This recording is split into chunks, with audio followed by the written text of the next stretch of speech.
All right, stove update. I'm frying me some sausages on the stove.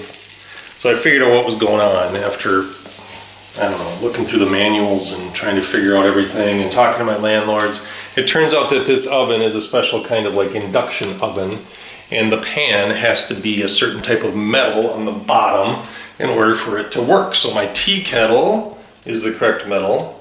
But the pans that my landlords gave me, these pans, wrong metal. I think they're like aluminum or something. So the stovetop actually senses when there's the correct metal pan on the top, because it's something about magnets. If it's the right metal, then it's a magnet. And if it doesn't sense the right metal, it doesn't even turn on. So I bought myself a nice frying pan at the Lidl grocery store.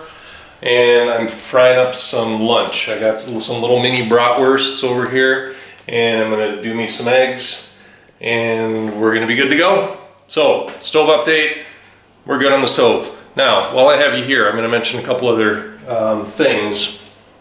Now, one of these is a little bit,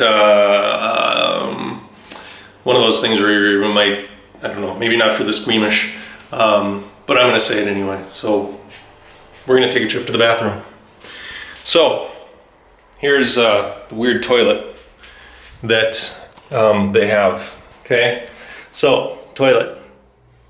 You can see there's a tiny little hole down in the bottom, and there's kind of a ridge above the hole. And you can see, I don't know if you can see, there's not much water in that toilet, okay?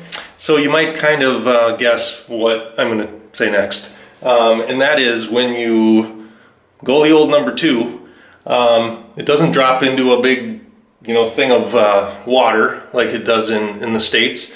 It just kind of goes onto that little ridge thing and just sits there. Okay? Just sits there. Doesn't go anywhere. Supposedly, you flush, water's gonna gush through and carry off your turd down into the water and down into the hole. Doesn't happen. I go to the bathroom, turd drops down in there, sits there. I flush, doesn't move. Flush, doesn't move. I don't know what they do. I'm not going to put my hand in there, and so I've been poking at it with a little scrubber brush. So I don't know. That's a weird one. I don't know if there's a poop stick that people use around here, or what in the world is the deal. And the other thing is, I got my my light fixtures put in. Still not doing great with this camera. So I got light fixtures put in. I had to call an electrician because here in Germany when people move, there's another light fixture behind me, and there's another one right there, and another one in the living room, and another one in the kitchen, bathroom. You get the idea. When people move, they often take their light fixtures with them.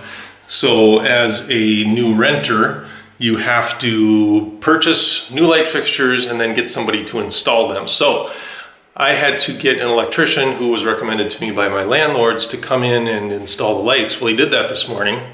Didn't speak any English, and I was trying to figure out, I had no idea how much he was going to charge me. He gets done and he says, 15 euro, so 50 euro, okay? I'm like, okay, 50 euro. I didn't think I was going to be paying him right on the spot. I thought I'd get a bill and, I don't know, take care of it with my bank or something. I wasn't sure. So I'm like, okay, here's your 50 euro. And I said, well, can I get some kind of like receipt or an invoice? And I found the word for that on Google. And he's like, no. And I'm like, okay, what's going on? So then he called my landlord and talked to my landlord. He put my landlord on the phone so I could talk to him. And well, long story short, it turns out 50 bucks cash, no invoice. Or 50 euros cash, no invoice. 100 euros, invoice. So my option was pay the cash, get no invoice, or do it the official way and pay 100 euro. I did the cheap route. Did the 50 euro and no receipt. I don't know.